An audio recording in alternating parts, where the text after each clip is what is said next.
Ooh, it's so cold today. Oh my goodness. Take a little sip of my coffee. Ooh, it didn't help. Well, hey there, everybody. Welcome. I'm so excited that you're here today because we're talking about one of my favorite topics. Of course, I'm talking about family. And today, you're going to hear me talk an awful lot about family. Did you know that the Bible reminds us that we are to love one another? And love is a choice that we have to make, not just a feeling that we feel deep inside, but something that we actively have to choose to do.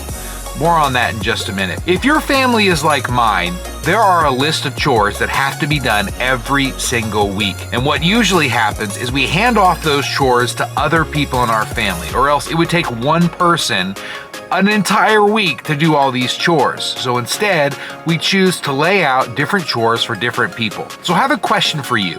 I've written down a couple of chores that you might do in your home, and you tell me who does that chore. Are you ready? Who in your family takes out the trash?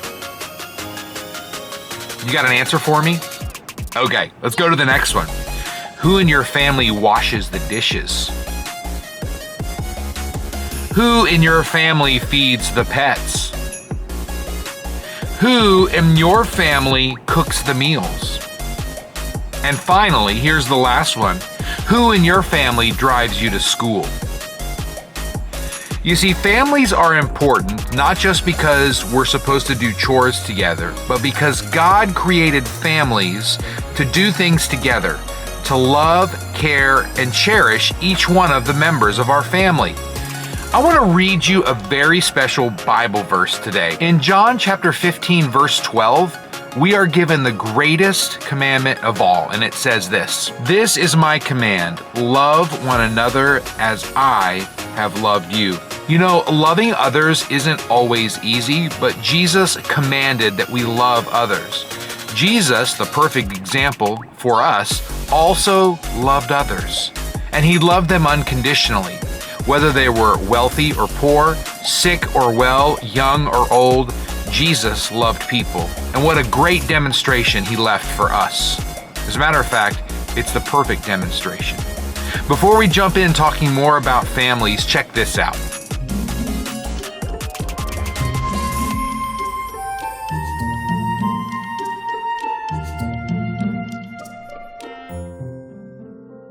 A new king named Pharaoh came into power in Egypt. Pharaoh was worried that there were too many Israelite people and that one day they would fight against him. The king made the Israelites his slaves and appointed masters who made the slaves work hard. The masters treated the slaves badly.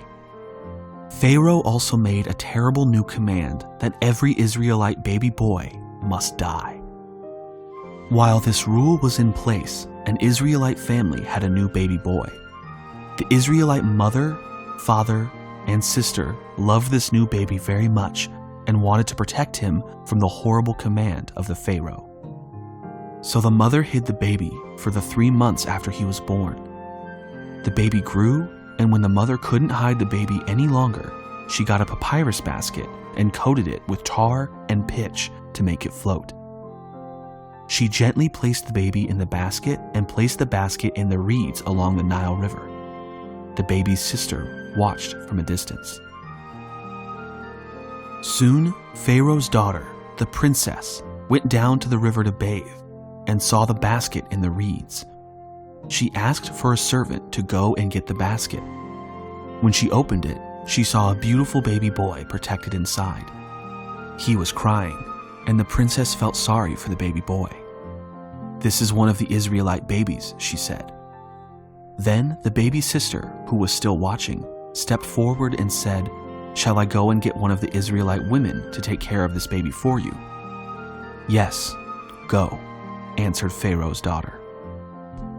The baby's sister ran and brought the baby's mother back to Pharaoh's daughter. Pharaoh's daughter sent the baby to be cared for by the Israelites until he was old enough to join her in the palace.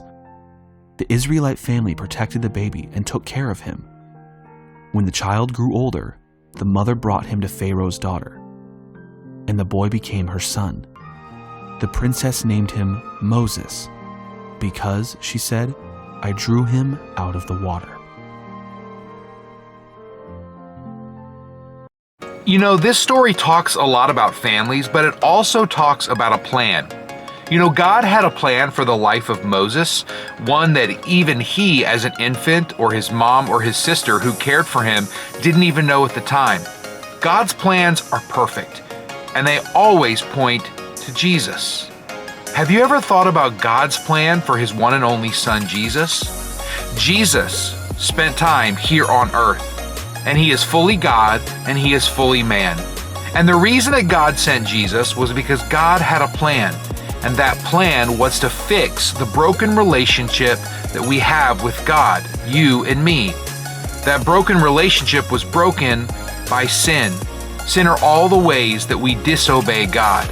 And God is calling for us to fix that broken relationship only through Jesus.